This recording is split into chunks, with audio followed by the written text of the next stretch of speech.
Ninth class science.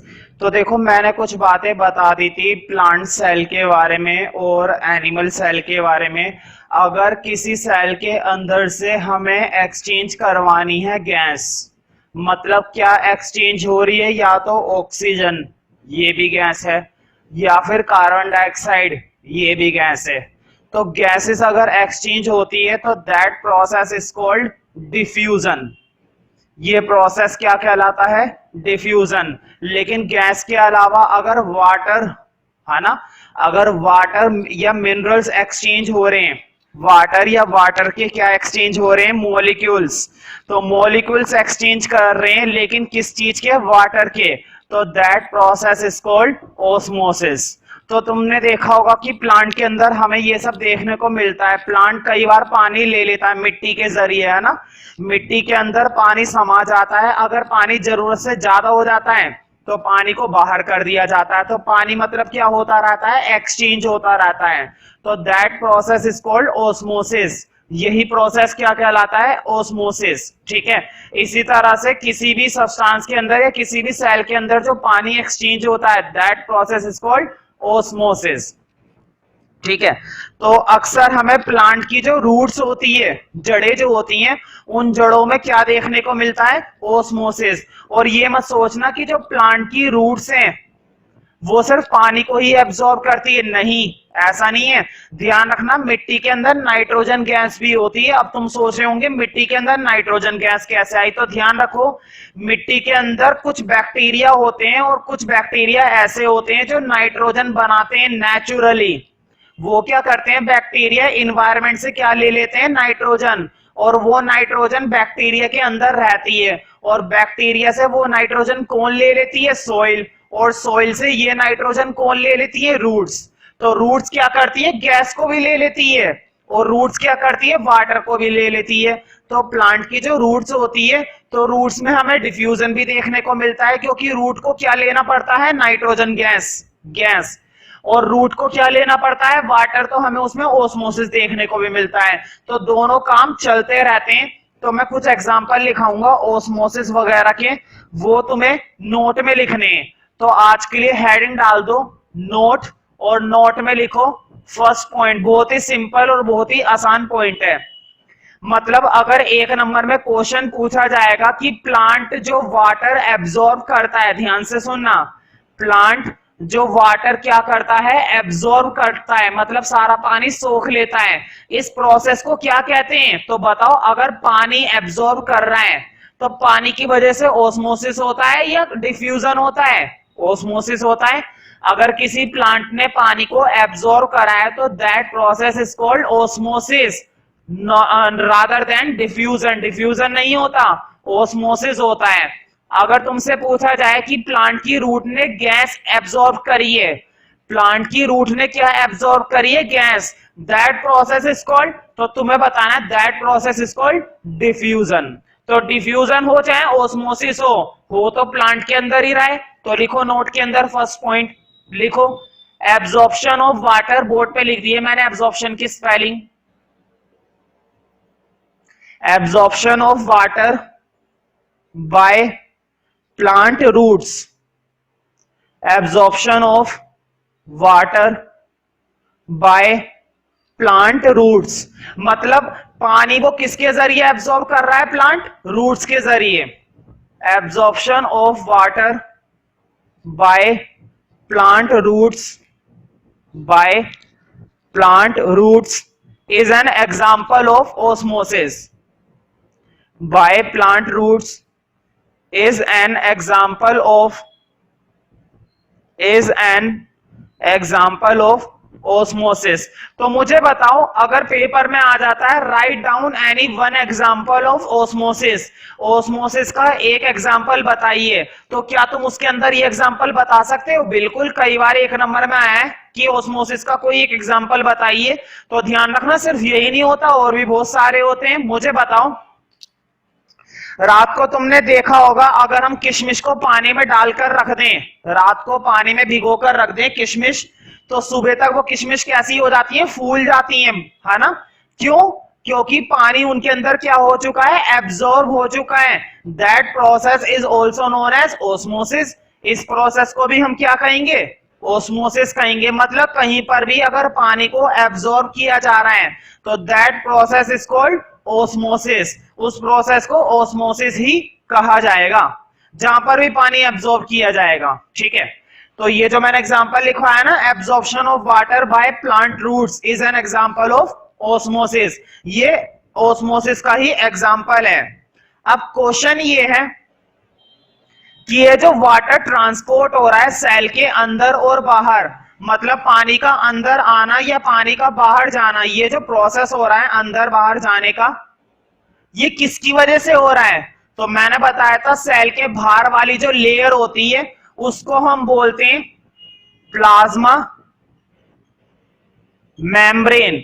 उस layer को जो ये डिसाइड करती है कि किसको अंदर भेजना है या किसको बाहर भेजना है, कौन डिसाइड करती है? Plasma membrane. तो ध्यान रखना, प्लाज्मा मेम्ब्रेन काफी मुलायम होती है और इसके अंदर है ना छोटे छोटे छेद होते हैं, ताकि कोई भी सब्सटेंस आसानी से अंदर भेजा जा सके और ताकि कोई सा भी सब्सटेंस आसानी से बाहर भेजा जा सके। तो इसलिए जो प्लाज्मा मेम्ब्रेन होती है वो कैसी होती है? फ्लेक्सिबल। फ्लेक्सिबल का मतलब समझते हो? फ्लेक्सिबल का मतलब होता है मुलायम, सॉफ्ट, बहुत ही मुलायम होती है। और किससे बनी हुई होती है ये कई बार पूछा गया है, तो ध्यान रखना प्लाज्मा मेम्ब्रेन दो सब्सटेंस से मिलकर बनती है। एक तो बनती है प्रोटीन से, इसका जो स्ट्रक्चर होता है वो किससे बना हुआ होता है? प्रोटीन से। और एक दूसरी चीज और है लाइपिड। ध्यान रखना लाइपिड एक केमिकल सब्सटेंस से होता क्या है ये छोड़ो, लेकिन ध्यान रखना लाइपिड भी सेल के अंदर नेचुरली बनता है और दिखने में ये काफी सॉफ्ट होता है, केमिकल सब्सटेंस होता है बेसिकली। तो ध्यान रखना अगर पेपर में पूछा जाए कि प्लाज्मा मेम्ब्रेन किससे बनती है तो तुम्हें बताना है प्लाज्मा मेम्ब्रेन प्रोटीन और लाइपिड से बनती है। अब पूछा जाए लाइपिड क्या होता है तो लाइपिड तो मैं भी नहीं पढ़ा सकता, 9th क्लास के स्टैंडर्ड की बातें नहीं है, लेकिन मैं इतना जरूर बता सकता हूं कि लाइपिड एक नेचुरली अकरिंग सब्सटेंस होता है जो सेल के अंदर बनता है और ये केमिकल सब्सटेंस होता है जिससे क्या बनी हुई होती है? Plasma membrane. तो लिखो सेकंड पॉइंट के अंदर अब the plasma membrane is flexible.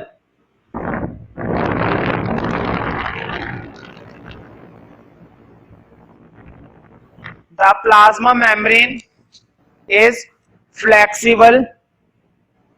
The plasma membrane is flexible and it is made up of, किससे बनी हुई होती है देखते हैं, and it is made up of, मैं बोर्ड पे लिख देता हूं made up, खुद से लिखो तो ज्यादा अच्छा है, and बोर्ड पे लिखा हुआ है, and it is made up of lipid, and it is made up of lipid and protein, made up of lipid and protein। तो किससे बनी भी होती है? लाइपिड या प्रोटीन से। ठीक है, तो कई बार पेपर में पूछा जाता है क्या हम प्लाज्मा मेम्ब्रेन को देख सकते हैं बिना माइक्रोस्कोप के? क्या प्लाज्मा मेम्ब्रेन को देखा जा सकता है? तो तुम मुझे बताओ क्या हम सेल को देख सकते हैं? नहीं। जब हम सेल को ही नहीं देख पा रहे हैं तो सेल की बाहर वाली लेयर को कैसे देख लेंगे? तो ध्यान रखना अगर पेपर में पूछा जाए तो बताना no it can not be seen by eyes. Eyes से हम उन्हें नहीं देख सकते। अगर देखना है तो हम इलेक्ट्रॉन माइक्रोस्कोप का इस्तेमाल करेंगे। ध्यान रखना ऑर्डिनरी माइक्रोस्कोप नहीं, इलेक्ट्रॉन माइक्रोस्कोप जो बहुत ही महंगा होता है और बहुत ही एडवांस्ड होता है, उससे हम इसको देख सकते हैं। तो थर्ड पॉइंट में लिखो, लिखो थर्ड पॉइंट, लिखो the structure of plasma membrane, the structure of plasma membrane can be seen only, board पे लिखा हुआ है seen, the structure of plasma membrane can be seen only, can be seen only by, the structure of plasma membrane can be seen only by electron microscope, can be seen only by electron microscope. मान लो paper में 1 number में पूछा जाता है कि हम कौन से माइक्रोस्कोप से प्लाज्मा मेम्ब्रेन के स्ट्रक्चर को देख सकते हैं, तो तुम्हें नाम बताना है इलेक्ट्रॉन माइक्रोस्कोप। ये नॉर्मली माइक्रोस्कोप नहीं होता, कभी ऑर्डिनरी माइक्रोस्कोप समझो, ये इलेक्ट्रॉन के लिए इस्तेमाल किया जाता है, मतलब बहुत ही ज्यादा छोटी छोटी चीजों के लिए इस्तेमाल किया जाता है। तो अगर तुम्हें प्लाज्मा मेम्ब्रेन का स्ट्रक्चर देखना है तो तुम सिर्फ इस माइक्रोस्कोप से देख सकते हो, किसी और माइक्रोस्कोप से नहीं देख सकते। तो देखो मैंने बताया था जो सेल की प्लाज्मा मेम्ब्रेन होती है, सेल के बाहर वाली लेयर जो प्लाज्मा मेम्ब्रेन होती है वो फ्लेक्सिबल होती है। तो ध्यान रखना प्लाज्मा मेम्ब्रेन का काम सिर्फ इतना नहीं होता कि वो गैस को अंदर करे, प्लाज्मा मेम्ब्रेन का काम सिर्फ इतना नहीं होता कि वो वाटर को अंदर करे, प्लाज्मा मेम्ब्रेन का काम और भी बहुत कुछ होता है। तो ध्यान रखना, अमीबा का मैं एग्जांपल दूंगा। अमीबा की जो सेल मेम्ब्रेन होती है ना, मतलब बाहर वाली जो लेयर होती है अमीबा की, हालांकि मैंने अमीबा जैसा स्ट्रक्चर बनाने की कोशिश करी है लेकिन मैं ठीक से नहीं बना पाया, मैं थोड़ा सा रफली और बना देता हूं, क्या पता मेरे से ठीक बन जाए। तो देखो ये फिर भी बेहतर है। तो देखो ये जो बाहर वाली लेयर होती है इसकी, ये वाली लेयर, ये होती है इसकी प्लाज्मा मेम्ब्रेन, और सिर्फ गैस एक्सचेंज नहीं करती कि गैस को अंदर करना या गैस को बाहर करना, ये तो करती ही करती है, सिर्फ वाटर एक्सचेंज नहीं करती कि पानी को अंदर करना पानी को बाहर करना, और भी बहुत कुछ एक्सचेंज करती है। ध्यान रखो जब अमीबा को जरूरत पड़ती है ना फूड मटेरियल की, जब अमीबा को जरूरत पड़ती है फूड मटेरियल की, तो फूड मटेरियल भी अंदर कर दिया जाता है, किसके जरिए, प्लाज्मा मेम्ब्रेन के जरिए। तो ध्यान रखना जब फूड अंदर ले लिया जाता है तो वर्ड आता है एनगल्फ, एनगल्फ का मतलब होता है निगलना, मतलब अमीबा अपना फूड क्या करता है, निगल जाता है, लेकिन किसकी हेल्प से, प्लाज्मा मेम्ब्रेन की हेल्प से। अगर प्लाज्मा मेम्ब्रेन बंद कर दे बिल्कुल बाहर से तो फूड अंदर नहीं जा सकता, लेकिन ऐसा होता नहीं है क्योंकि अमीबा की ही वो मेम्ब्रेन है, मेम्ब्रेन को भी कौन कंट्रोल कर रहा है, अमीबा कर रहा है। तो वो क्या करता है, वो फूड को अंदर ले लेता है, निगल लेता है, एनगल्फ कर लेता है। तो ध्यान रखना कई बार 1 नंबर में क्वेश्चन पूछा गया है कि जब अमीबा अपना फूड एनगल्फ करता है, ध्यान से सुनो, जब अमीबा अपना फूड एनगल्फ करता है, अंदर करता है, तो किसकी हेल्प से करता है, प्लाज्मा मेम्ब्रेन की हेल्प से। ध्यान से सुनो, जब अमीबा अपना फूड अंदर करता है, एनगल्फ करता है, जब वो अपना फूड निगल लेता है तो किसकी हेल्प से करता है, प्लाज्मा मेम्ब्रेन की हेल्प से। और ये प्रोसेस क्या कहलाता है, देखो क्या नाम दे, और इस पूरे प्रोसेस को क्या नाम देते हैं, इस पूरे प्रोसेस को नाम देते हैं एंडोसाइटोसिस। क्या वर्ड बोला मैंने, एंडोसाइटोसिस। तो एंडोसाइटोसिस कहने का मतलब ऐसा प्रोसेस जब अमीबा अपना फूड क्या करता है, एनगल्फ करता है। एनगल्फ का मतलब क्या होता है, निगलना, मतलब अमीबा अपना फूड निगल लेता है, किसकी हेल्प से, प्लाज्मा मेम्ब्रेन की हेल्प से। This process is called endocytosis. अभी मैं स्पेलिंग दोबारा से लिखवा दूंगा, अगर वीडियो में प्रॉपर दिखाई नहीं दे रही है तो उसकी टेंशन रहने दो। तो इस प्रोसेस को हम बोलते हैं एंडोसाइटोसिस। तो ये बात तुम्हें चौथे पॉइंट में लिखनी है, लिखो चौथे पॉइंट में, कई बार 1 नंबर में आया है what do you mean by endocytosis, ठीक है, तो लिखो the cell membrane of amoeba, the cell membrane of amoeba. तो अमीबा की जो सेल मेम्ब्रेन होती है वो उसे हेल्प करती है, और सिर्फ अमीबा की नहीं, हर एक ह्यूमन बीइंग की, हर एनिमल की, हर प्लांट की यही काम करती है भाई। प्लाज्मा मेम्ब्रेन फूड भी अंदर पहुंचाती है, बाहर करती है, ठीक है, सिर्फ गैस पर ध्यान नहीं देती, सिर्फ वाटर पर ध्यान नहीं देती, सब चीजों पर ध्यान देती है प्लाज्मा मेम्ब्रेन। तो लिखो the plasma membrane, sorry the cell membrane of amoeba. भाई एक ही तो बात है, सेल मेम्ब्रेन बोलो चाहे प्लाज्मा मेम्ब्रेन बोलो, एक ही बात है। The cell membrane of amoeba helps, the cell membrane of amoeba helps, board पे लिखी हुई है हेल्प्स की spelling, the cell membrane of amoeba helps to engulf food, board पे लिखा हुआ है एनगल्फ, ये रहा, टू एनगल्फ फूड, मतलब फूड को एनगल्फ करने में कौन हेल्प करती है, cell membrane. The cell membrane of amoeba helps to engulf food to engulf food from its external environment, from its external environment, from its external environment। मतलब बाहर से अगर उसको फूड चाहिए होता है अमीबा को, तो उसको ये फूड किसकी हेल्प से मिल पाता है? प्लाज्मा मेम्ब्रेन की हेल्प से। किसकी हेल्प से मिल पाता है? सेल मेम्ब्रेन की हेल्प से। From its external environment.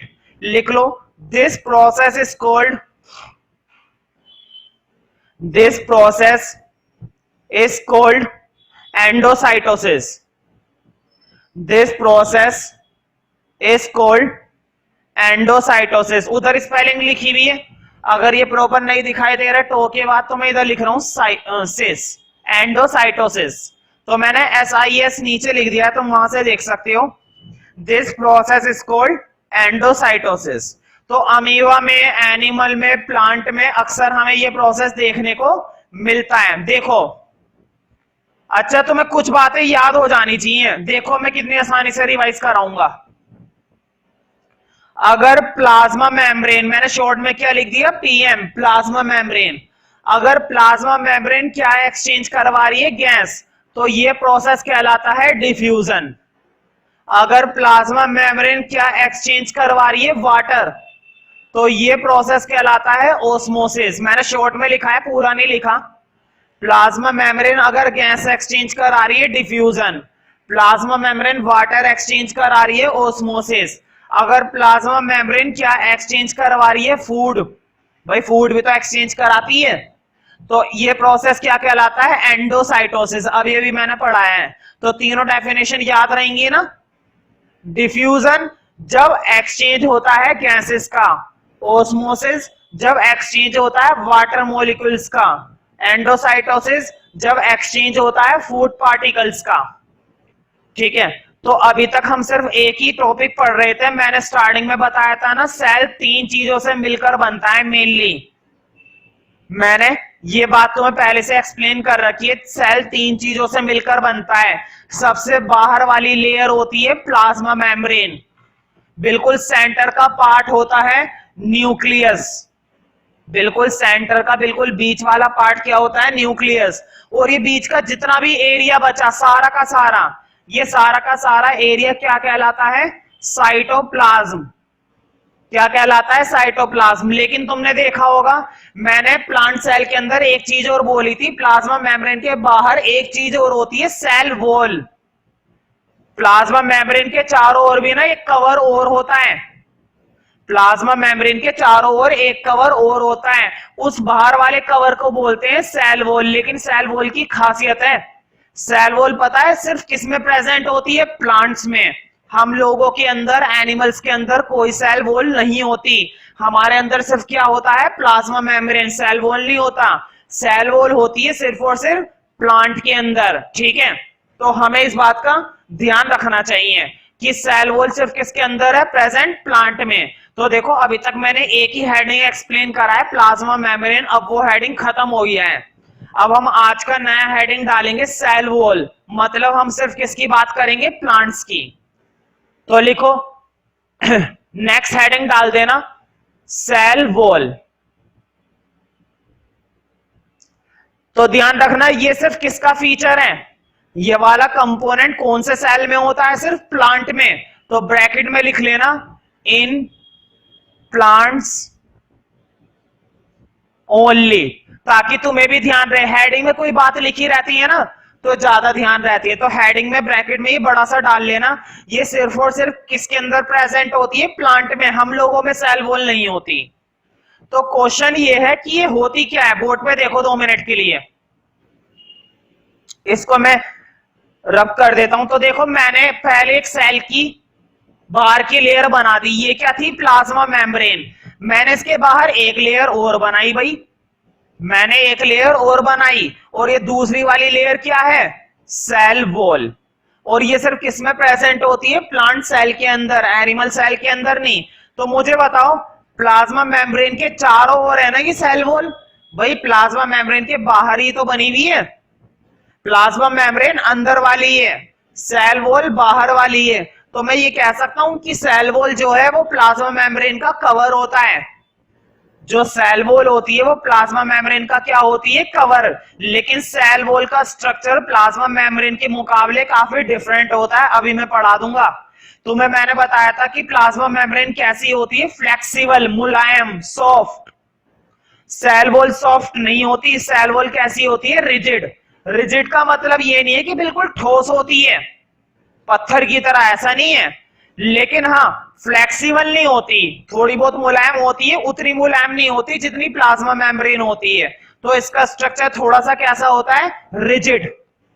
तो कुछ बातें लिखेंगे सेल वॉल के लिए। सबसे पहले नंबर 1 में लिखो डेफिनेशन, कि सेल वॉल की डेफिनेशन है क्या आखिर। तो मुझे बताओ कि जो सेल वॉल होती है वो प्लाज्मा मेम्ब्रेन का एक तरीके का कवर नहीं है, बताओ। इसने प्लाज्मा मेम्ब्रेन को क्या कर रखा है, बाहर से कवर कर रखा है। तो लिखो it is the rigid cover. Rigid board पे लिखा हुआ है, ये रहा, it is the rigid cover, it is the rigid cover of, किसका होता है ये रिजिड कवर, प्लाज्मा मेम्ब्रेन का। It is the rigid cover of plasma membrane, it is the rigid cover of plasma membrane, rigid cover of plasma membrane, present only in,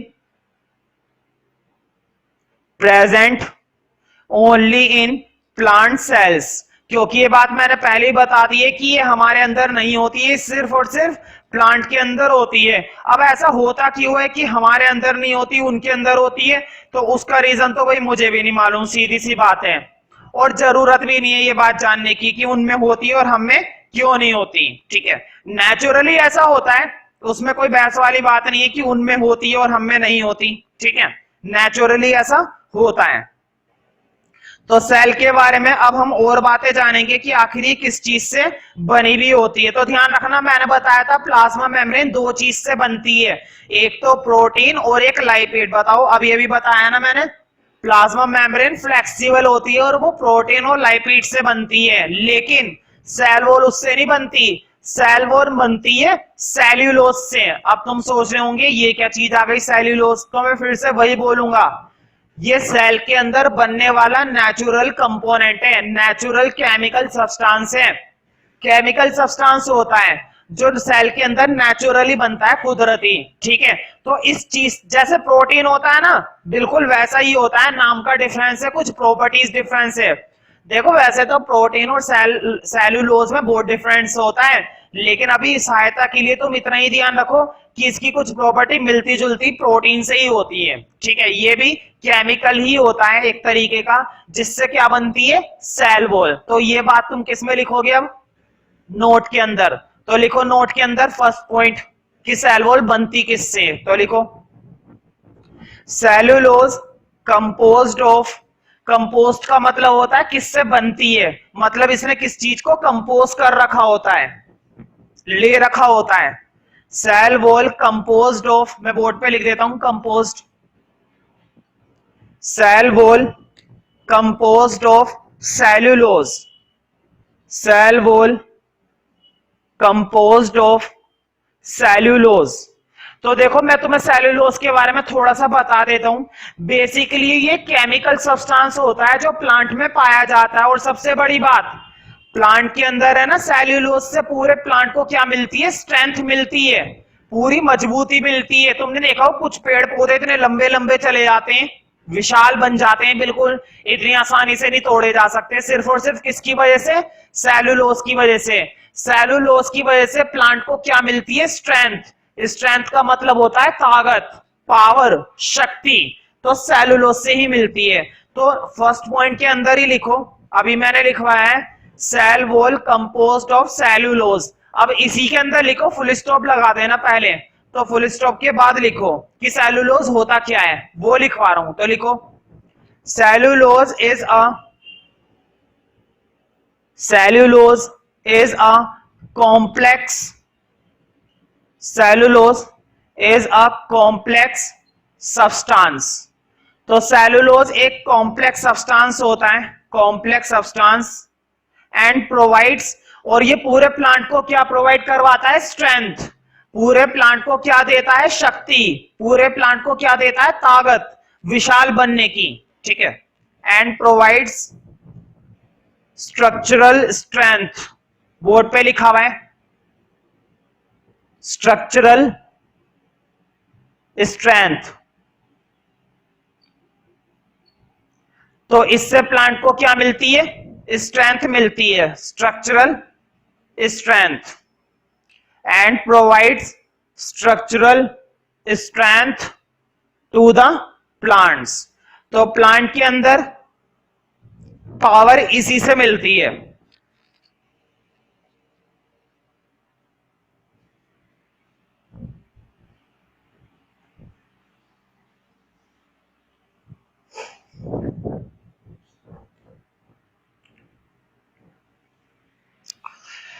तो देखो तुम्हें याद होगा, मैंने तुम्हें एक बात पहले से ही बता दी है कि जो प्लांट सेल होते हैं वो भी पानी लेते हैं, रिलीज करते हैं, है ना। और जब पानी एक्सचेंज होता है, जब वाटर एक्सचेंज होता है, तो ये प्रोसेस क्या कहलाता है? ओस्मोसिस। इस प्रोसेस को हम क्या बोलते हैं? ओस्मोसिस, ठीक है। तो ध्यान रखो, बोर्ड पे देखो 2 मिनट के लिए। जब प्लांट सेल पानी को क्या करेंगे? रिलीज। भाई जब प्लांट सेल पानी को क्या करना स्टार्ट कर देंगे? रिलीज। तो देखो जब प्लांट सेल पानी रिलीज करते हैं बाहर, मुझे बताओ जब पानी रिलीज किया जाएगा तो सेल धीरे धीरे क्या होने लगेगा? श्रिंक। ये बात मैंने पहले से बता रखी है, श्रिंक का मतलब सिकुड़ने लगेगा। भाई जब किसी, मान लो गुब्बारे के अंदर से पानी निकाल लेते हैं तो गुब्बारा सिकुड़ के पिचक जाता है ना, बिल्कुल वही काम सेल के साथ होएगा। तो जब सेल पानी बाहर निकालने लगता है अपना, प्लांट सेल जो होता है, जब वो अपना पानी बाहर निकालने लगता है तो सेल कैसा होने लगता है? श्रिंक। तो ध्यान रखना, कई बार 1 नंबर में पूछा गया है कि जब प्लांट सेल अपना पानी बाहर निकाल रहा है, ध्यान से सुनो, जब प्लांट सेल अपना पानी बाहर रिलीज कर रहा है ओस्मोसिस के द्वारा, ओस्मोसिस के द्वारा, तो ये पूरा फेनोमेनन क्या कहलाता है? तो ये पूरा फेनोमेनन कहलाता है प्लाज्मोलाइसिस। क्या कहलाता है ये पूरा फेनोमेनन? प्लाज्मोलाइसिस। ध्यान से सुनो, जब कोई प्लांट सेल ओस्मोसिस की सहायता से अपना पानी बाहर निकालता है और श्रिंक हो जाता है, तो ये पूरा फेनोमेनन, पूरा कंप्लीट फेनोमेनन क्या कहलाता है? प्लाज्मोलाइसिस। तो देखो, plasmolysis is a phenomenon in which plant cell release water by osmosis and shrink, ठीक है। तो प्लाज्मोलाइसिस एक ऐसा फेनोमेनन है जब प्लांट सेल ओस्मोसिस के द्वारा अपना पानी बाहर निकालता है और श्रिंक हो जाता है, तो ये फेनोमेनन क्या कहलाता है? प्लाज्मोलाइसिस। तो तुम्हें नोट के अंदर सेकंड पॉइंट लिखना है, मैं दोबारा नहीं लिखूंगा, यहां पे तुम सेकंड पॉइंट में लिख देना प्लाज्मोलाइसिस। मैं प्लाज्मोलाइसिस की क्या लिखवा रहा हूं? डेफिनेशन। तो लिखो, when plant cell loss water, board पे लिखा हुआ है loss, when plant cell loss water through osmosis, when plant cell loss water through osmosis, through osmosis, then there is shrinkage, मतलब सेल कैसा होने लगेगा? Shrink. then there is shrinkage in the cell, then there is shrinkage in the cell। लिखो, this phenomenon is known as, phenomenon की spelling board पे लिख देता हूं,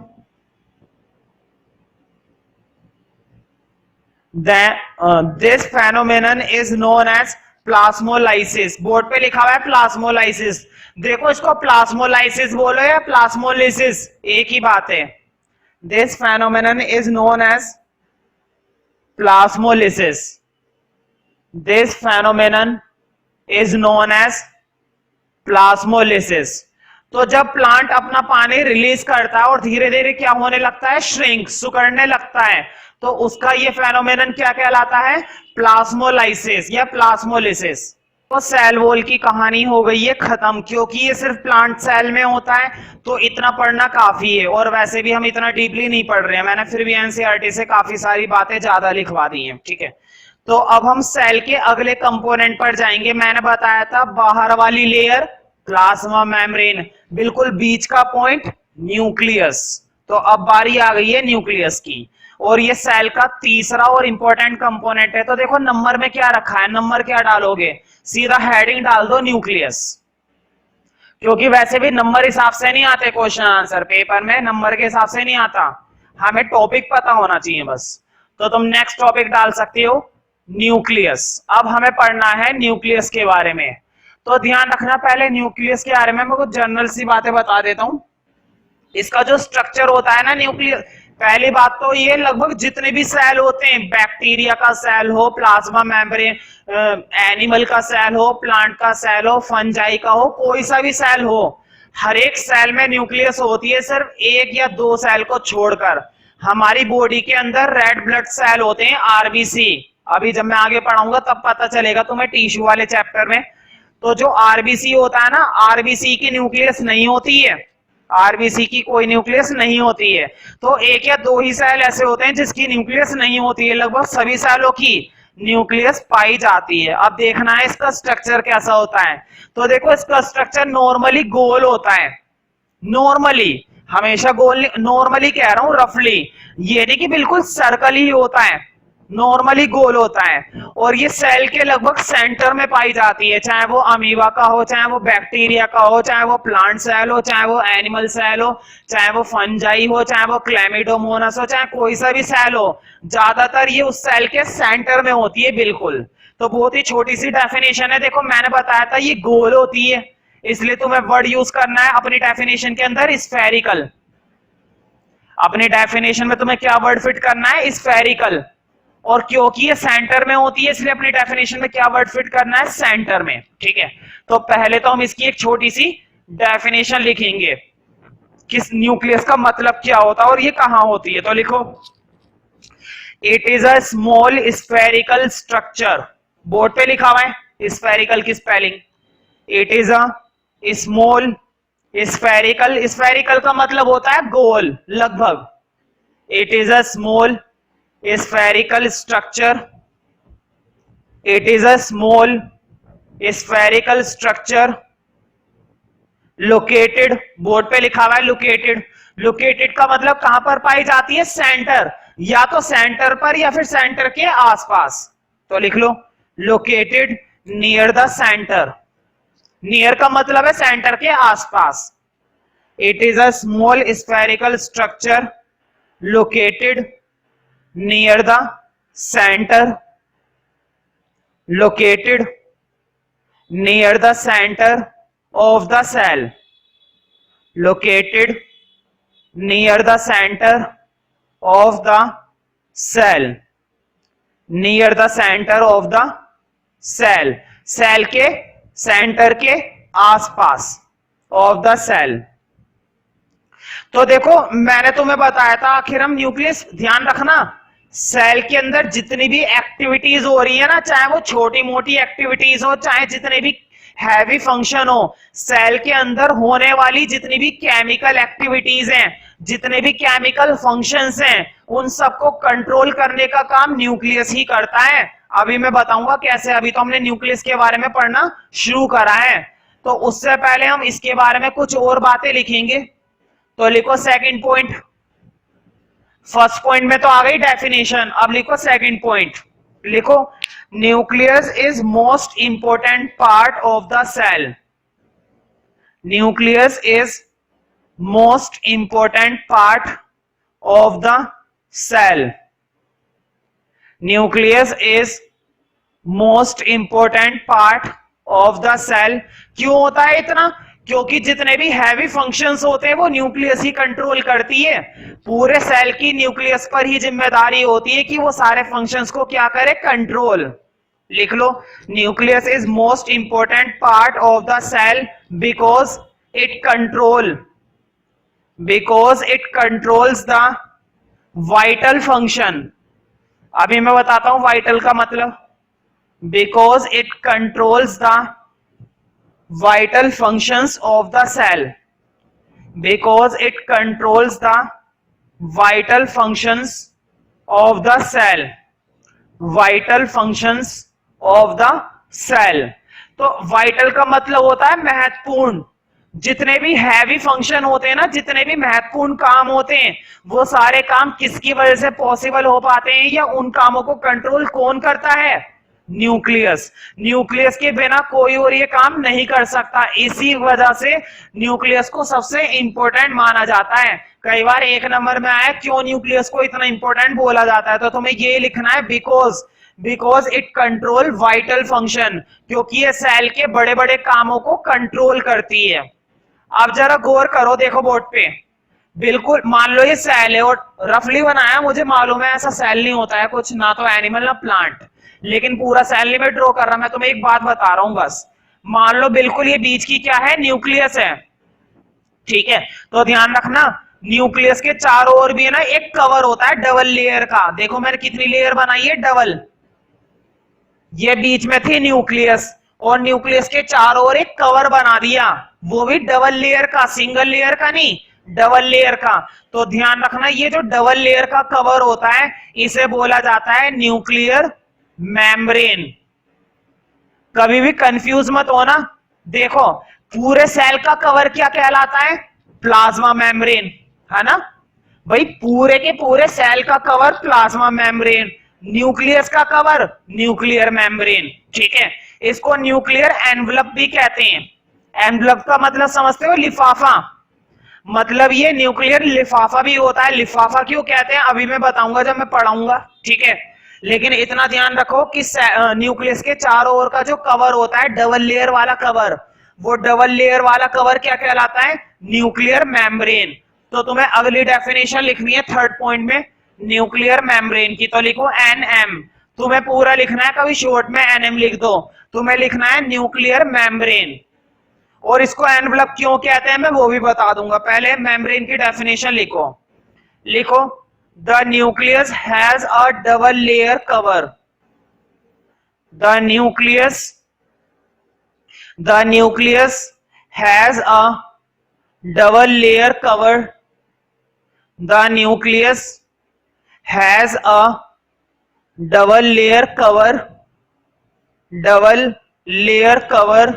which is called nuclear membrane, which is called nuclear membrane, which is covered nuclear membrane.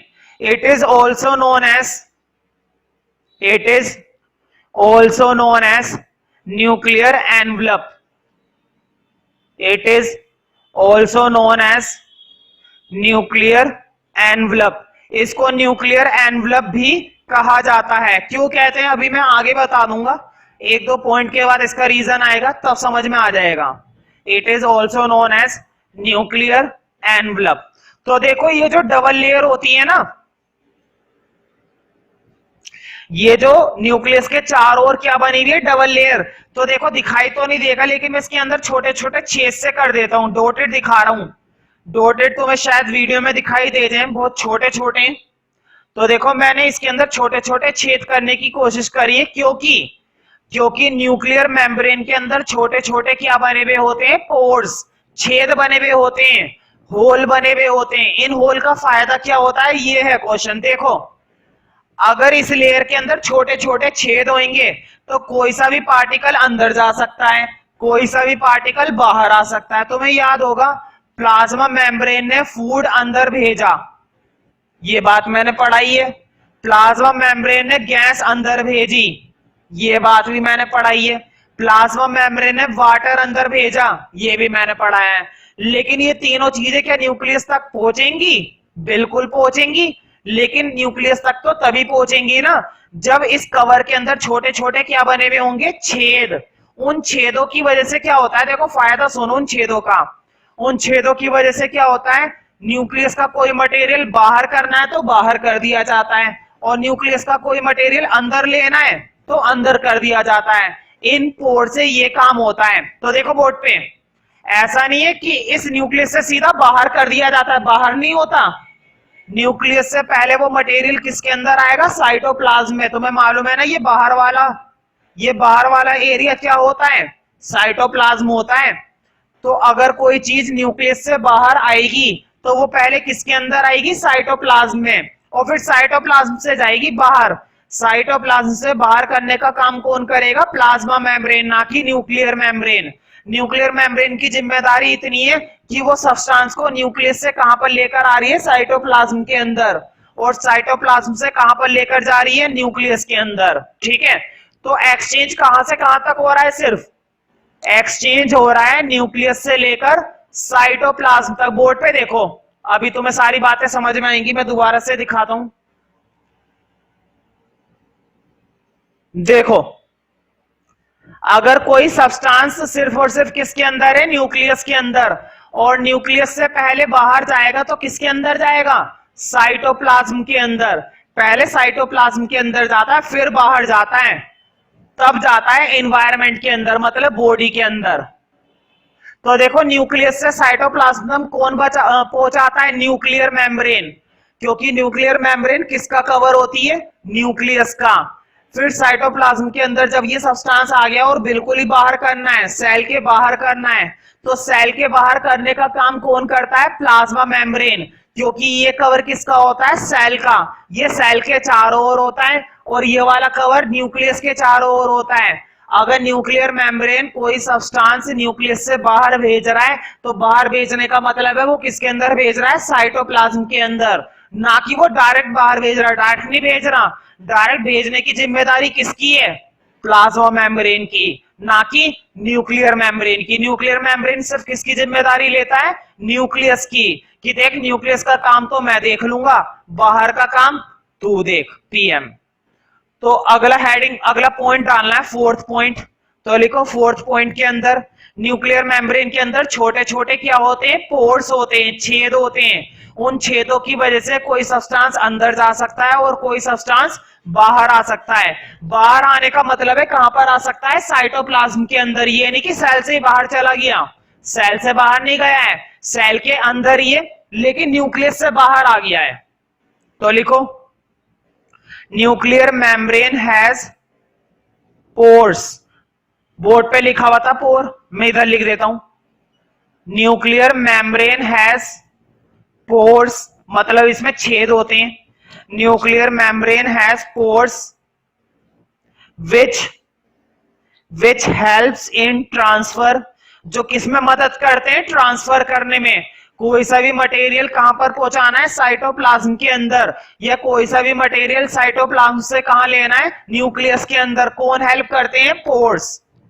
Nuclear membrane has pores which helps in transfer of material, which helps in transfer of material, which helps in transfer of material from nucleus to cytoplasm, transfer of material from nucleus to cytoplasm। ऐसा नहीं है कि nucleus से cytoplasm में पहुंचाने का काम करता है, ध्यान रखना। न्यूक्लियर मेम्ब्रेन कोई सब्सटेंस न्यूक्लियस से बाहर करता है और कोई सा सब्सटेंस साइटोप्लाज्म से न्यूक्लियस के अंदर करता है। दोनों काम कौन करता है, न्यूक्लियर मेम्ब्रेन। जब जरूरत पड़ती है न्यूक्लियस के अंदर कुछ लेने की तो अंदर लेता है, और जब जरूरत पड़ती है कुछ बाहर करने की तो बाहर करता है। भाई न्यूक्लियस को भी तो प्रोटीन की जरूरत है, न्यूक्लियस को भी तो फूड की जरूरत है, न्यूक्लियस को भी तो गैस की जरूरत है। तो ये एक्सचेंज करने का काम कौन कर रहा है, न्यूक्लियर मेम्ब्रेन। ठीक है, nuclear membrane has pores which helps in transfer of material from nucleus to outside. मतलब कोई चीज या कोई मटेरियल हमें न्यूक्लियस से किस में भेजना है, साइटोप्लाज्म के अंदर। तो उसके लिए हमें किसकी मदद लेनी पड़ेगी, न्यूक्लियर मेम्ब्रेन की। न्यूक्लियर मेम्ब्रेन में ही सारा काम होता है। अब पूछो मुझसे कि इसको न्यूक्लियर एनवलप कहते क्यों थे। अब आएगी बारी न्यूक्लियर एनवलप की। मैंने बताया था ना, देखो ये बड़ा सा बना रहा हूं मैं क्योंकि मुझे न्यूक्लियस ही पढ़ाना है बस। अब ये है हमारा न्यूक्लियस, शेड कर देता हूं क्योंकि पूरा भरा हुआ है। और न्यूक्लियर मेम्ब्रेन के चारों ओर, सॉरी न्यूक्लियस के चारों ओर एक डबल लेयर की मेम्ब्रेन बनी हुई है। तुम्हें मालूम है ये डबल लेयर की मेम्ब्रेन क्या होती है?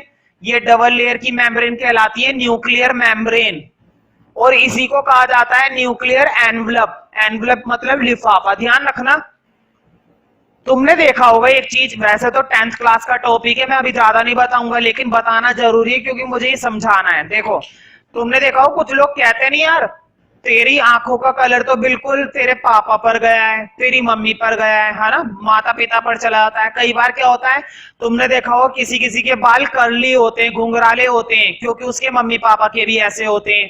कई बार क्या होता है, हमारा जो कोई कैरेक्टर होता है, जैसे कि नाक की शेप, जैसे कि हमारा ये ईयर लोब, जैसे कि हमारा ये ईयर लोब, तुमने देखा होगा परिवार के अंदर किसी किसी का जो ईयर लोब होता है, तो ये ईयर लोब बिल्कुल चिपका, ये जो चीज होती है ना खाल लटकी भी, ये जो चीज होती है खाल लटकी भी, ये होती है हमारी ईयर लोब। तो तुमने देखा होगा एक ही फैमिली के अंदर किसी किसी का तो ये बिल्कुल चिपका हुआ होता है खाल से, और किसी किसी के बीच में गैप होता है। तो ये जो ट्राइड्स होते हैं ना, ये जो कैरेक्टर होते हैं, जो हमें किससे मिलते हैं? अपने पेरेंट्स से। तो ध्यान रखना, ये कैरेक्टर तभी ट्रांसफर होते हैं जब हमारे अंदर अपने पेरेंट्स के या अपनी फर्स्ट जनरेशन के कुछ कैरेक्टर ट्रांसफर हो रहे हैं। और ये होता किसकी वजह से? क्रोमोसोम्स की वजह से। ध्यान रखना, क्रोमोसोम्स, क्या वर्ड मैंने बोला इंपॉर्टेंट है, क्रोमोसोम्स। क्रोमोसोम्स को हिंदी में बोलते हैं गुणसूत्र, मतलब अपने पेरेंट्स के कुछ गुण अपने बच्चों में चले जाएंगे, फिर उन बच्चों से दूसरी जनरेशन में जाएंगे, फिर उस दूसरी जनरेशन से तीसरी जनरेशन में जाएंगे। तो इस तरह से ना जो क्रोमोसोम्स होते हैं वो ट्रांसफर होते रहते हैं। और ध्यान रखना, क्रोमोसोम्स किसके अंदर होते हैं? डीएनए के अंदर। अभी मैं डीएनए की फुल फॉर्म बता दूंगा कि डीएनए का मतलब क्या होता है और ये काम कैसे करता है। तो ध्यान रखना, डीएनए के अंदर होते हैं क्रोमोसोम्स, और एक पेरेंट का डीएनए दूसरे में शिफ्ट होता ही होता है। तुम्हारा डीएनए बिल्कुल वही होगा जो तुम्हारे पेरेंट का होगा, तो डीएनए ट्रांसफर होता रहता है। और ये डीएनए किसके अंदर होता है? ये डीएनए रखा हुआ होता है न्यूक्लियस के अंदर। इंपॉर्टेंट वर्ड है। बॉडी के अंदर जो सेल होता है और सेल के अंदर जो डीएनए बनता है, वो डीएनए किसके अंदर होता है? न्यूक्लियस के अंदर। ठीक है, अब देखो जरा, कई बार क्या होता है, ये डीएनए इसके अंदर रखा हुआ तो होता है, डीएनए मान लो ये चीज मैंने क्या बना दी, डीएनए। तो कई बार क्या होता है, ये डीएनए ओपन होता है, खुला हुआ होता है, क्योंकि उसके चारों ओर कोई कवर नहीं होता। मैंने क्या हटा दिया? चारों ओर से कवर। इस समय जो डीएनए का मटेरियल है ना, इस समय जो डीएनए का मटेरियल है वो खुला हुआ है, ऐसा होता है शेप डीएनए का, बिल्कुल रस्सी जैसा होता है। ये खुला हुआ पड़ा हुआ है, बिल्कुल खुला हुआ पड़ा हुआ है, इसके चारों ओर कोई कवर नहीं है, मतलब इसके चारों ओर कोई न्यूक्लियर मेम्ब्रेन नहीं है, इसके चारों ओर कोई एनवलप नहीं है। वर्ड याद करो, एनवलप। बताओ डीएनए क्या लिफाफे के अंदर रखा हुआ है? नहीं रखा हुआ, इसका कोई न्यूक्लियर एनवलप नहीं माना जाएगा। तो दो तरह के सेल होते हैं, किसी किसी के अंदर डीएनए खुला हुआ होता है, जेनेटिक मटेरियल कैसा होता है? खुला पड़ा रहता है, जैसे कि ये पड़ा हुआ है। और किसी किसी के अंदर ये जेनेटिक मटेरियल किसके अंदर बंद हुआ होता है? न्यूक्लियर एनवलप के अंदर, इसीलिए इसको एनवलप कहते हैं। एनवलप मतलब इस लिफाफे के अंदर क्या भरा हुआ है? Genetic material. इसके चारों ओर कोई लिफाफा नहीं है, ये जेनेटिक मटेरियल खुला हुआ है। जर्नली ऐसा होता है बैक्टीरिया के अंदर, जर्नली ऐसा होता है तुम्हारा, कुछ एल्गी भी ऐसी होती हैं, ठीक है, ज्यादातर एल्गी नहीं होती, ज्यादातर बैक्टीरिया में ही ऐसा होता है। लेकिन ज्यादातर जैसे कि हम लोगों के अंदर तो जेनेटिक मटेरियल क्लोज होता है, क्योंकि हमारा क्या होता है? Nuclear envelope. उम्मीद है तुम्हें एनवलप का मतलब समझ में आ रहा होगा। तो देखो, एनवलप का मतलब लिफाफा, और इस लिफाफे के अंदर क्या भरा हुआ होता है? इसके अंदर भरा हुआ होता है जेनेटिक मटेरियल। अब जेनेटिक मटेरियल कैसे काम करता है, और जेनेटिक मटेरियल को ही डीएनए कहते हैं, और ये क्रोमोसोम्स क्या चीज होती है, अब इनके बारे में हम और डीपली पढ़ेंगे।